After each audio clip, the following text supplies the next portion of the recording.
Welcome back to the channel. This week, I'm working on reviving the bottom side of this 97 SS. And if you haven't been to the channel before, this 97 SS has been sitting for nearly 20 years.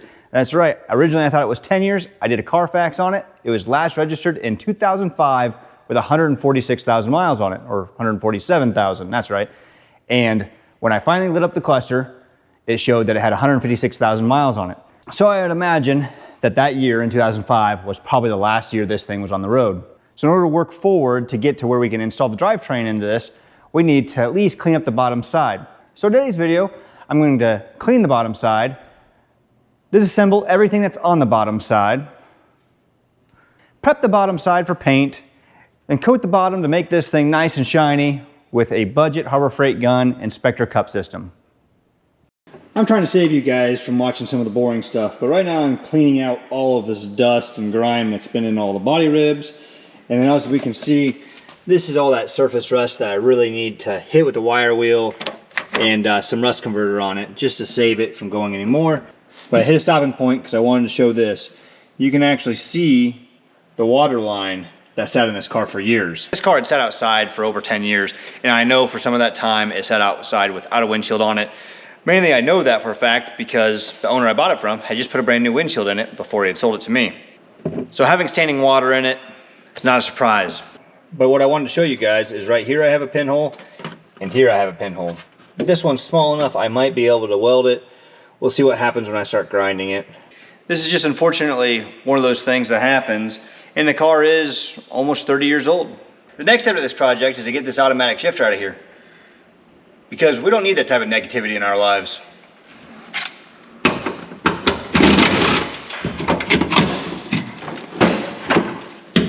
It's not so much that I don't like automatics. The car that this car is kind of replacing was a 4L80E EF body. I still have it. I have a nice FTI converter for it. It's just for what I want to do. I really want to roast some gears. This thing wouldn't have worked anyways. I was telling you how the mice, I'm telling you how I could smell the mice. They ate all the gear selector teeth off of that thing. Now some of you may have seen in previous videos how I typically address rust, and it basically starts with the air hose. I blow all the paint loose, then I go through some wire brushes, knock it all down, and then vacuum it all off, wipe it down with some wax and grease remover, and then I'll spray it with some type of rust converter. Pretty much got the driver's side all cleaned off and with some rust converter over those seat rails. I thought I was making great time, so I moved over to the passenger side and I found some not so great stuff. This passenger side hasn't been touched, and you can see that there's really no rust in the floorboards whatsoever. But even though all this looked good, I knew I wanted to put some type of butyl mat on these floorboards to keep some heat out of the cabin. So I went to lift this up, and well, I found 2 quarter-size holes in my floor pan. So that's less than ideal when you find big rust holes on a rust-free car, at least that you thought you had. But I thought, hey, that's no big deal. Stinks, but at least I got a parts car. Parts cars are great, as long as they don't have holes rusted out in the same spot.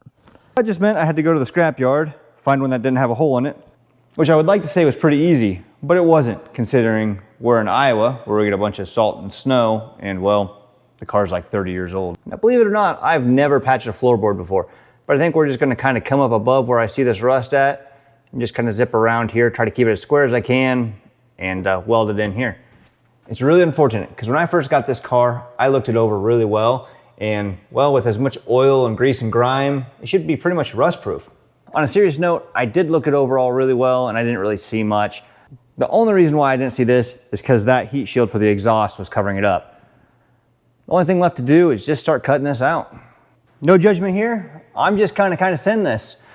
I've never done this before, so yeah. If you got advice, you can leave it in the comments, but it's too late.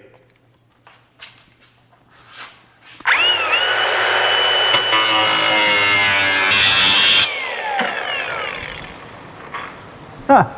The fit's not as good as I would have liked it to be, but for never cutting a floor pan before, I'll take it. Here's where we're at. I took this patch out of the donor car, turned around and I cut it down to fit, replaced all the rusty stuff, and it was fitting pretty well. But because I had never done this before, I did call Ryan. Ryan's my buddy who painted the car, And anyways, we went over it and he helped me fit this down to get it pretty dang close. I'm really happy with it. So all that's left to do now is to finish welding this up, grinding it, all that fun stuff. So I'll spare you guys that and I'm gonna get to it. I can't tell you if that was worse or better than I thought it was gonna go. Either way, it's done. Check it out. So it's not perfect. I got a couple of pinholes that I still have to do shut, but overall, I'm really happy with how that turned out. That's not bad. I can't quite finish this floor pan up because I'm waiting for some epoxy primer so I can seal that all up so it won't rust again. So I've moved on to cleaning the rest of the bottom. Now I power washed this, and as you guys could see in an earlier video, it was just covered in that red dirt or what looked to be like grease and oil. That was not the case. It was covered in red dirt, but what it did have was a cheap rubberized undercoating. And this stuff, obviously, is not very good. That's a dent we're gonna have to pop out. That's not a big deal, but I gotta get this off here. It wouldn't be a big deal if it was like my daily driver there, and don't really care what it looks like on the bottom, but I'm building this thing from the ground up. It was a bare shell, and I wanna make it nice. So what we're doing is we're spraying some bug and tar remover and adhesive remover on this stuff, and we're wire wheeling it off. Really boring and tedious, but it's something that I just have to do. I'm making solid progress on removing the undercoating, but I really need to get under here. So my next step is gonna be removing the rear end, pulling out the fuel tank. And while I have the fuel tank out, we might as well install our fuel system for that turbo setup. You got it nice and centered on there, right? No. Coil springs, wanna grab those?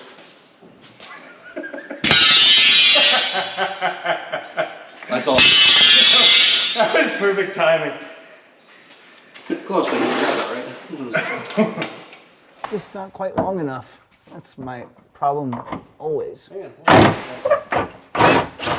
If only they made extensions. Oh, like this one right here? Oh, yeah, well, it's too late, I got it. Sometimes you can get the job done. Sometimes they're just the right size. Oh, this is gonna be sketchy. Oh, it's empty. How do we get so lucky?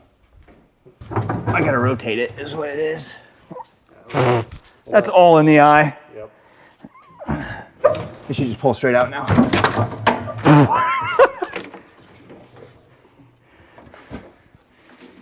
I don't think it's got gas in it. I think it's got rust in it. Did you hear that? Yeah.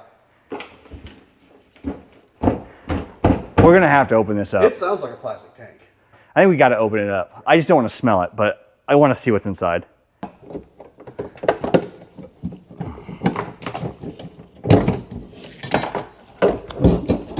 Oh, yeah. I might have to buy a sending unit. Yeah. I think I'm gonna need a tank and Yeah. That's what I heard. tank is a goner. I don't know if we can quite catch it all, but. So obviously that tank's not gonna work. And I priced a new tank, and a new tank's not too bad. It's $150. I'm also gonna need a sending unit, and the sending unit is another $145. So we'll just say roughly after shipping and everything, $330 that we're gonna have to upgrade this. In the meantime, I have pretty much destroyed my floor, removing all the undercoat from this car. There is no magic recipe to get this rubberized undercoating off, but what I found to work the best is this Gugon Pro Power and a good old wire brush. Initially, I was trying some heat and spraying all types of stuff on it, and it was coming off pretty decent, but that Gugon and that wire brush has beat it all. I'm almost done with that. Nice thing about the wire brush is it's scuffing up the surface for paint, then we're still gonna have to power wash it. I needed to take a break from doing all that undercoating. It's been a lot of work. It's close to being done, but I am done for right now. My next thing I'm gonna do, because it has to be done before I paint the bottom side, is to repair this giant trap door that the previous owner cut. Luckily, I had the original piece they cut out. I'm not anti-trap door. They're very handy, and I'm not saying that I'll never cut another trap door in one of these, but the hole doesn't need to be quite this big, and this just makes it kind of awful to look at or try to insulate, and we don't want any outside exhaust fumes coming into the car. So the plan is just to tack this back in here. I was not planning on welding on a freshly painted car, but I didn't think some of this through, and that's my fault. Well, this is about as pretty as it's gonna get. I'm going to go ahead and clean this up, spray it with some self-etching primer, and then we'll just put some sealer over that, and then seam seal it. So I'm still always gonna know that there was a big, huge trap door here, and if you lift the carpet up, you will too. But at least you're not gonna have a giant hole in this middle of this rear end tunnel. Well, I gotta raise this up because there is one more spot I need to weld. Unfortunately, it looks like they hooked a tow strap to it or a hook and ripped a little bit of the bottom frame out. I've already cut the bad stuff out, so now I need to make a patch and weld that in. So I think the easiest way to go about this is to make a cardboard template. As you can see, I made 2 little notches because I want to slide that up inside. And as soon as I slide this up inside of it, sounds dirty. As soon as I'm going to slide this up inside, I'll weld this right here, and then I'll take the hammer and I'll bend that 16 gauge right around here. And I think I need to make a little bit more around here for that exhaust bracket, but not much. I use that cardboard template, cut this out of 16 gauge steel, and now I'm just going to hope for the best that it works how I wanted it to. I'm going to fast forward a couple days here, and as you can see, I got most of this all scuffed, and where we've had some surface rust, I went ahead and put some of that rust converter. Obviously, this is taking a lot longer than I was wanting it to because I wasn't expecting that undercoating. So hopefully the next time you see me, I'll be having some plastic wrapped around this and we'll be getting ready to shoot. Got plastic all set up, kind of made it a small paint booth that we don't get overspray all over the new paint in the shop. But we need to mix up some paint. And what I'm going to use is just regular Rustoleum enamel paint. I have my reasons for this. The main reason is yes, it's cost effective. The second reason is you never know when you're going to need to weld or grind a tab or whatever you're going to have to do under the car. And when we use something like this, it's easy for you to scuff up, grab a rattle can, and blend it in. I'm not driving this in the winter, so I'm not really worried about doing an undercoating on it or anything like that. This is what we're going to need. I also know that I'm going to be putting subframe connectors on it, which I'm going to have to weld on, so I'm going to need this as well. The reason why I'm not putting my subframe connectors on it and then painting it all is then I can't get above them. Now, as you guys saw, that's gloss smoke gray, and the reason why I'm not going with gloss black is I have done that before. And the problem with that is it makes it so dark under the car that it absorbs all the light and you can't see what you're doing even with good lighting underneath the car. The factory paint on the bottom side of one is gray, so we're just gonna use this, and I think I'm gonna like it. Years ago, I sprayed black Rustoleum on one of my other cars, and I used mineral spirits to thin it through a gravity feed gun. This time I'm gonna use acetone, mainly because mineral spirits took forever to dry. I mean days. So acetone should evaporate a little quicker and speed up the curing process. Now the gun I'm going to be using is the tried and true Harbor Freight gun with a regulator. We're going to use a Spectra cup system, that way we can spray this gun at any angle.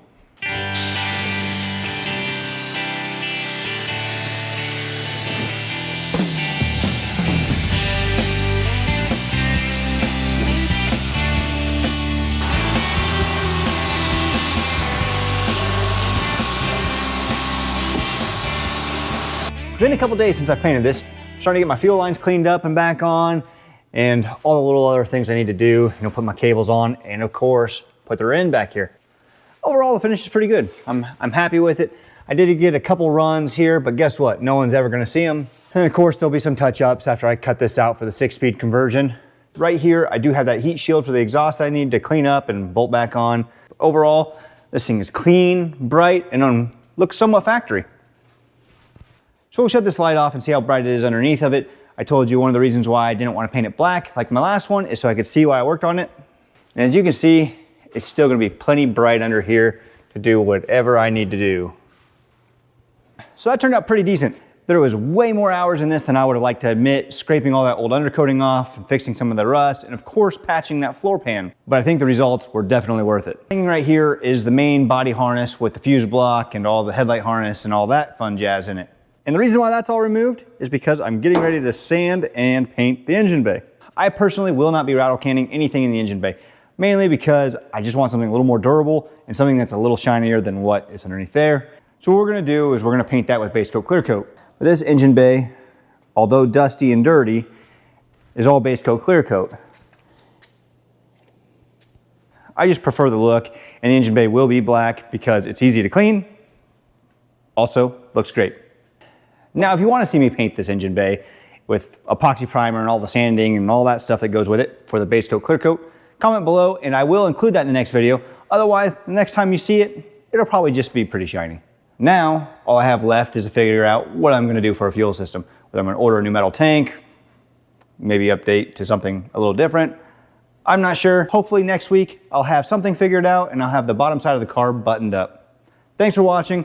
Please like, subscribe, and comment. Helps out more than you know. And as always, I'll catch you in the next video.